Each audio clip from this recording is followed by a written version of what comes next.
കണ്ണൂരിലെ വൈദേഹം റിസോർട്ടിൽ ആദായ നികുതി വകുപ്പ് റെയ്ഡ് നടക്കുകയാണ്. ഇ.പി. ജയരാജന്റെ ഭാര്യയും മകനും ഡയറക്ടർമാരായ റിസോർട്ടിലാണ് റെയ്ഡ് നടക്കുന്നത്.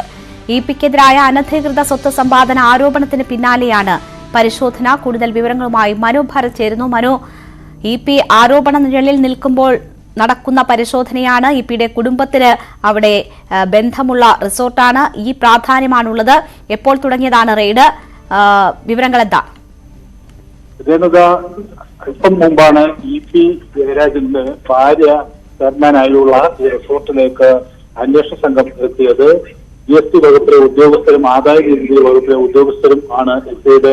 അവർ പരിശോധന നടത്തുന്നു. 3 മണിയോടുകൂടിയാണ് ഈ റിസോർട്ടിൽ പരിശോധന ആരംഭിച്ചത്. നേരത്തെ തന്നെ ഈ വൈദികം റിസോർട്ടിന്റെ നിക്ഷേപത്തെ സംബന്ധിച്ചുള്ള പരാതികൾ വലിയ തോതിൽ വിവാദമായിരുന്നു. CPM സംസ്ഥാന കമ്മിറ്റി യോഗത്തിൽ ഇത് സംബന്ധിച്ച പരാതി ഉയർന്നു എന്നാണ് പി. ജയരാജൻ ഉന്നയിച്ചത് എന്നാണ് വാർത്തകൾ പുറത്തു വന്നത്. അതിനെ തുടർന്നാണ് ഇ.പിക്ക് വൈദികം റിസോർട്ടിലുള്ള പങ്ക് വീണ്ടും ചർച്ചാ വിഷയമായത്. 90 ലക്ഷം അധികം രൂപയുടെ നിക്ഷേപം ഇവർക്ക് ഇ.പിയുടെ ഭാര്യയ്ക്കും മകനും ഈ റിസോർട്ടിൽ ഉണ്ട് എന്നാണ് വ്യക്തമായത്. അതിനെ തുടർന്ന് അത് വലിയ തോതിൽ ചർച്ചാ വിഷയമാവുകയും ചെയ്തിരുന്നു. എന്നാൽ ഇ.പിക്ക് ഇതുമായി ബന്ധമില്ല എന്നാണ് അദ്ദേഹം വ്യക്തമാക്കിയത്. ഭാര്യ വിരമിച്ചപ്പോൾ കിട്ടിയ തുകയും മകൻ മറ്റ് ജോലികൾ ചെയ്ത് കിട്ടിയ തുകയും നിക്ഷേപമായി വെക്കുകയാണ് ചെയ്തത്. 10 ലക്ഷം രൂപയാണ് മകന്റെ നിക്ഷേപം.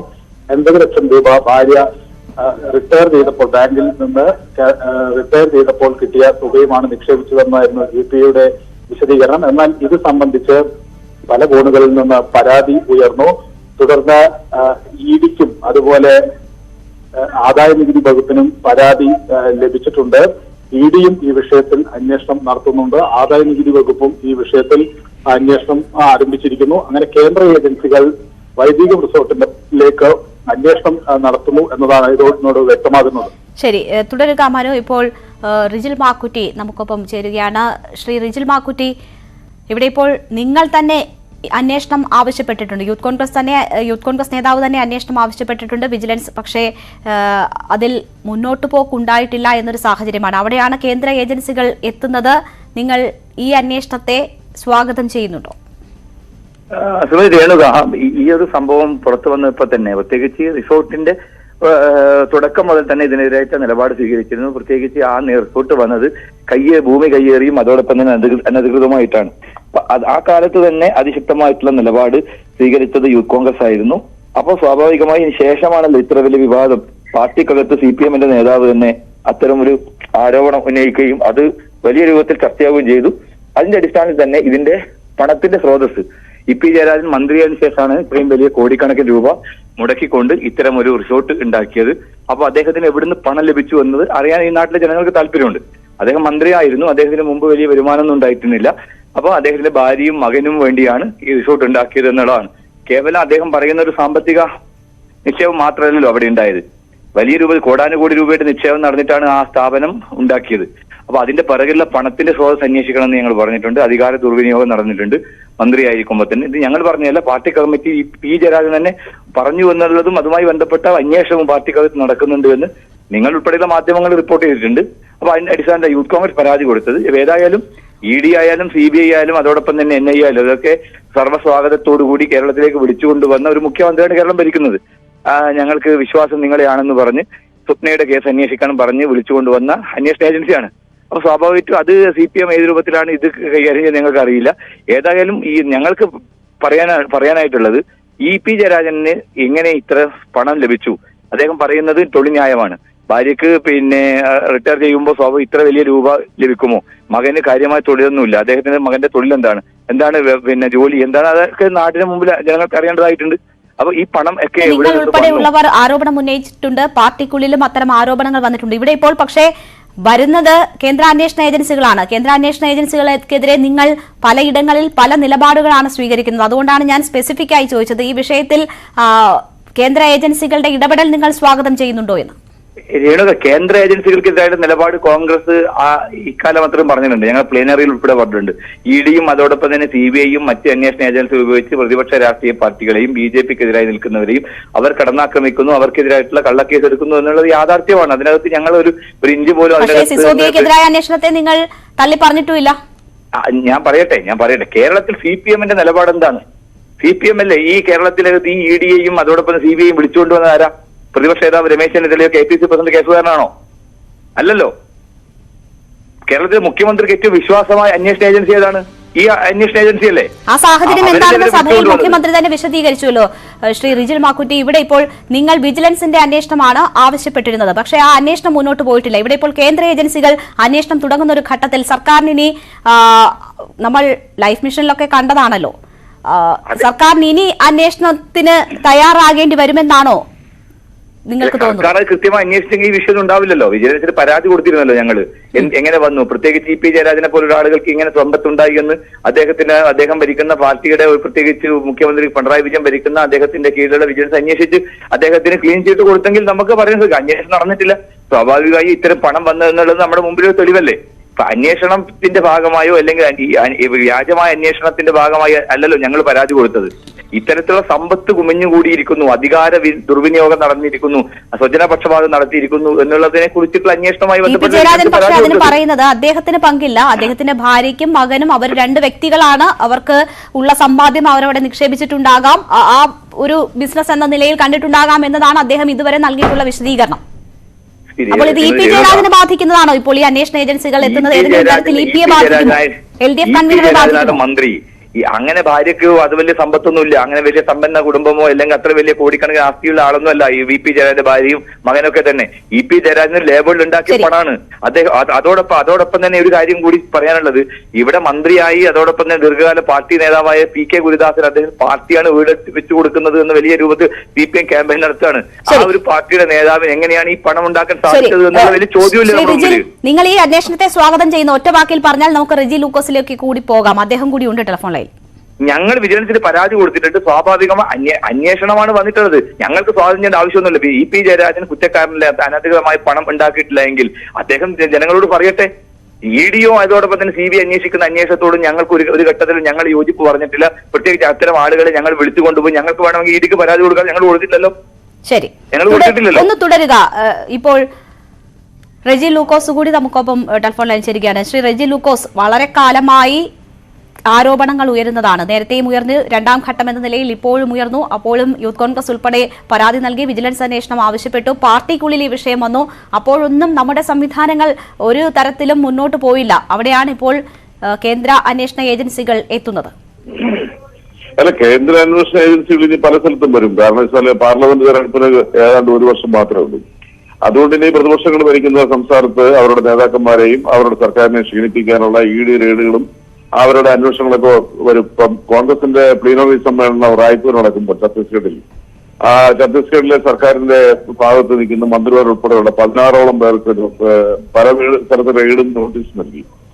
അത് സ്വാഭാവികം മാത്രമാണ്. വൈദേഹം റിസോർട്ട് എന്ന് പറയുന്ന ആ പ്രസ്ഥാനത്തിനെതിരെ ആരോപണങ്ങൾ പുറത്തു വന്നപ്പോൾ EP ജയരാജന് കൃത്യമായ മറുപടി പറഞ്ഞു. അദ്ദേഹത്തിന്റെ മകനും അദ്ദേഹത്തിന്റെ ഭാര്യയുടെ റിട്ടയർമെന്റിന് കിട്ടിയ ആനുകൂല്യങ്ങളാണ് കൂടിയുള്ള ഒരു ഷെയർ മാത്രമേ ഉള്ളൂ.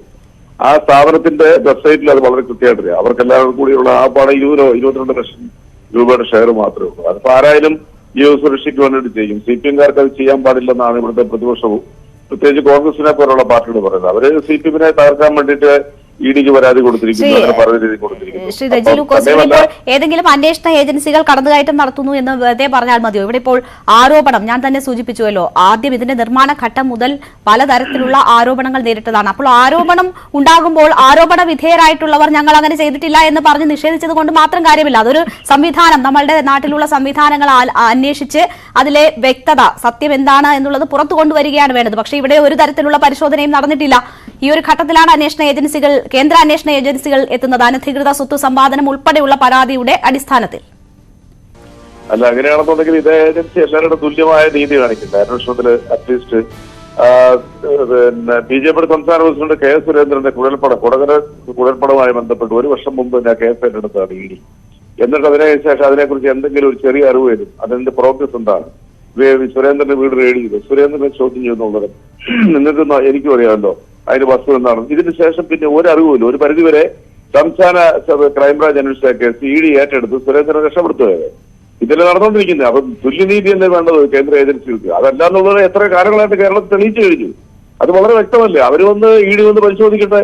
ഇവിടെ ഇപ്പം സോണിയാഗാന്ധിയെയും രാഹുൽ ഗാന്ധിയുടെ പേരിൽ അവര് പിന്നെ കേസെടുത്തിട്ടുണ്ട്. അവർ ജാമ്യത്തിലാണ്. 50 മണിക്കൂർ തുടർച്ചയായിട്ട് രാഹുൽ ഗാന്ധിനെ പിന്നെ ചോദ്യം ചെയ്തു. 25 മണിക്കൂർ ബഹുമാനപ്പെട്ട സോണിയാഗാന്ധി ചോദ്യം ചെയ്തു. എന്നിട്ട് ഈ നിമിഷം ആ കേസിന്റെ വിവരെന്തായി? എന്തെങ്കിലും പ്രോഗ്രസ് ഉണ്ടോ? ചിദംബരത്തിന് 106 ദിവസം ജയിലിലിട്ടു രാഷ്ട്രീയ ശത്രുതയുടെ പേരില്. എന്നിട്ട് എന്തായ കേസ്? ഇതുവരെ എന്തെങ്കിലും അതിന് ഫർദറായിട്ടുള്ള നടപടികൾ ED സ്വീകരിച്ചിട്ടുണ്ടോ? അപ്പൊ ഇത്രയേ ഉള്ളൂ. പ്രതിപക്ഷത്തിരിക്കുന്ന രാഷ്ട്രീയ കക്ഷികളെയും സർക്കാരുകളെയും ഉപദ്രവിക്കുക, അത് വാർത്തയുണ്ടാക്കുക, അതിനെ കോൺഗ്രസ് കേരളത്തിൽ പിന്താങ്ങുന്നു എന്നുള്ളതാണ് ഏറ്റവും നിർഭാഗ്യകരമായ. ശരി, ഒന്ന് തുടരുക ശ്രീ റെജി ലൂക്കോസ്. ഇപ്പോൾ N ഹരിദാസ് BJP ജില്ലാ അധ്യക്ഷൻ നമുക്കൊപ്പം ടെലിഫോൺ ലൈനിലുണ്ട്. ശ്രീ N ഹരിദാസ്, റെജി ലൂക്കോസ് സംസാരിക്കുകയായിരുന്നു. ഇതിനു മുൻപ് അന്വേഷണ ഏജൻസികൾ കടന്നു കയറിയിട്ടുള്ള വ്യക്തികളും സാഹചര്യങ്ങളും ചൂണ്ടിക്കാട്ടിക്കൊണ്ട് ഇനി അടുത്ത ലോക്സഭാ തെരഞ്ഞെടുപ്പ് വരാനിരിക്കുന്ന സാഹചര്യത്തിൽ ഇത്തരം സംഭവങ്ങൾ രാഷ്ട്രീയ പാർട്ടി നേതൃത്വങ്ങൾക്കെതിരെ, നേതാക്കൾക്കെതിരെ ഉണ്ടാകും, അതിനുള്ള സാഹചര്യങ്ങൾ പ്രയോജനപ്പെടുത്തും. അതിന്റെ ഒരു സംഭവമായി ചൂണ്ടിക്കാട്ടിക്കൊണ്ടാണ് അദ്ദേഹത്തിന്റെ പ്രതികരണം. എവിടെയെങ്കിലും അന്വേഷണ ഉദ്യോഗസ്ഥന്മാർ CPM-ന്റെ നേതാക്കന്മാർക്കെതിരെ പോകുമ്പോൾ മാത്രമാണ് ഈ രീതിയിലുള്ള പ്രസ്താവന ഇറക്കുന്നത്. കാരണം CPM നടത്തുന്ന തട്ടിപ്പും വെട്ടിപ്പും ഒരു അന്വേഷണ സംഘത്തിൽ കണ്ടുപിടിക്കരുത് എന്ന ഒരു മനോഭാവമാണ് CPM-നുള്ളത്. CPM പറഞ്ഞു ഞങ്ങൾക്ക് അന്വേഷണ സംഘമുണ്ട്, ഞങ്ങൾക്ക് കോടതിയുണ്ട്, ഞങ്ങൾക്ക് നിയമമുണ്ട്.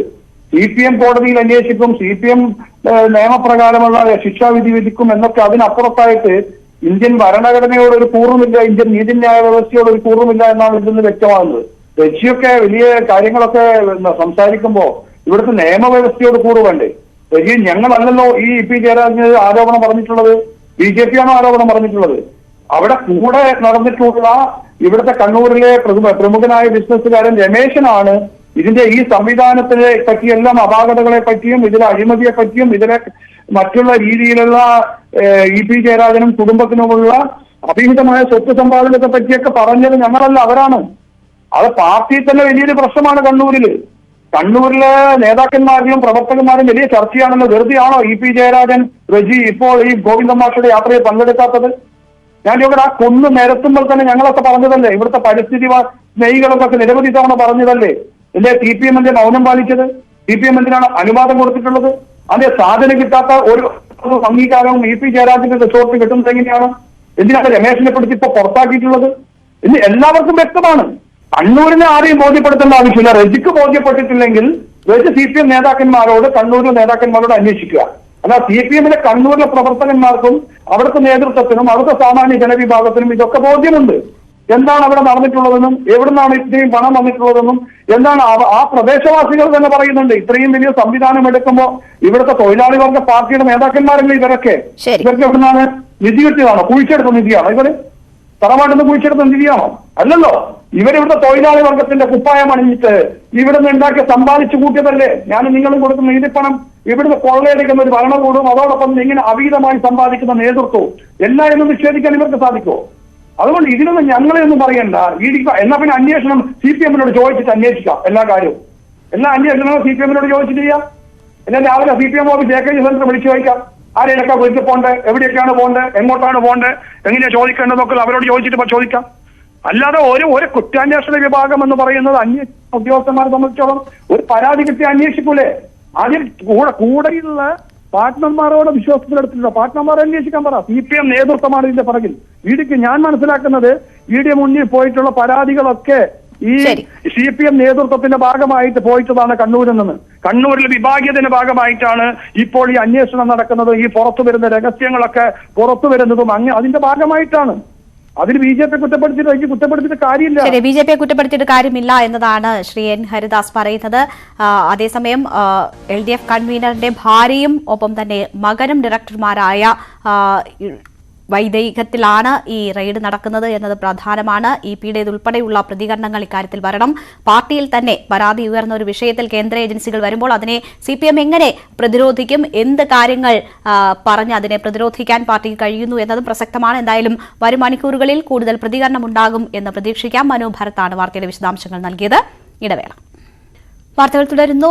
ഇടുക്കി മാങ്കുളം വലിയ പാറക്കുട്ടിയിൽ 3 വിദ്യാർത്ഥികൾ മുങ്ങി മരിച്ചു. വിനോദയാത്രയ്ക്കെത്തിയ കുട്ടികളാണ് അപകടത്തിൽപ്പെട്ടത്. അങ്കമാലി ജ്യോതിസ് സെൻട്രൽ സ്കൂളിലെ 9ാം ക്ലാസ് വിദ്യാർത്ഥികളായ റിച്ചാർഡ്, അർജുൻ, ജോയൽ എന്നിവരാണ് മരിച്ചത്. സ്കൂളിൽ നിന്നും മാങ്കുളത്ത് വിനോദയാത്രയ്ക്കെത്തിയ സംഘത്തിൽപ്പെട്ടവരാണ് വിദ്യാർത്ഥികൾ. മൃതദേഹങ്ങൾ അടിമാലി താലൂക്ക് ആശുപത്രി മോർച്ചറിയിലേക്ക് മാറ്റി. സ്റ്റാലിൻ ഉണ്ട് വിവരങ്ങളുമായി. സ്റ്റാലിൻ, അങ്ങേയറ്റം ദുഃഖകരമായ വാർത്തയാണ്. സ്കൂൾ സംഘത്തിനൊപ്പമല്ലേ കുട്ടികൾ എത്തിയത്? എങ്ങനെയാണ് ഇങ്ങനെ ഒരു അപകടമുണ്ടായത്? രേണുക സൂചിപ്പിച്ച പോലെ വളരെ ദുഃഖകരമായ ഒരു വാർത്തയാണ് ഇടുക്കിയിലെ മാങ്കുളത്ത് നിന്നും നമുക്ക് പറയാനുള്ളത്. കഴിഞ്ഞ ആഴ്ചയിലാണ് ഇതുപോലെ ഒരു ആള് ഇതേ സ്ഥലത്ത് തന്നെ വെള്ളത്തിൽ മുങ്ങി മരിച്ചത്. ഇപ്പോൾ അങ്കമാലി സ്കൂളിലെ സ്വകാര്യ സ്കൂളിലെ 3 വിദ്യാർത്ഥികൾ, 9ാം ക്ലാസ് വിദ്യാർത്ഥികളാണ് ഇപ്പോൾ ഇന്ന് ഇവിടെ മാങ്കുളത്ത് മുങ്ങി മരിച്ചിട്ടുള്ളത്. വലിയ പാറക്കുട്ടി എന്ന് പറയുന്ന മാങ്കുളം പുഴയിലെ ഒരു വലിയ കയമാണ്, വലിയ ഒരു വെള്ളക്കെട്ടാണ്. ഇവിടെയാണ് ഈ കുട്ടികളെ കുളിക്കാൻ ഇറങ്ങിയത്. ഇവിടെ കാൽ വഴുതി താഴേക്ക് പോവുകയായിരുന്നു. എന്തായാലും കൂടുതലുള്ളവരെ രക്ഷിക്കാൻ ശ്രമിച്ചെങ്കിലും 3 പേരും വെള്ളത്തിൽ മുങ്ങി അപ്പോൾ തന്നെ മരണം സംഭവിച്ചതായിട്ടാണ് നമുക്ക് അറിയാൻ കഴിഞ്ഞത്. ഇതേ സ്ഥലത്ത് തന്നെയാണ് കഴിഞ്ഞ ദിവസം മാങ്കുളം പ്രൊജക്ടിന്റെ KSEB പ്രൊജക്ടിന്റെ ഒരു എഞ്ചിനീയർ മുങ്ങി മരിച്ച സംഭവം ഉണ്ടായത്. ഏതായാലും ഈ പ്രദേശത്ത് നിരവധി തവണയാണ് ഇത്തരത്തിലുള്ള സംഭവങ്ങൾ ഉണ്ടായിട്ടുള്ളത്. രേണുക, ശരി. സ്റ്റാലിനാണ് വിവരങ്ങൾ നൽകിയത്.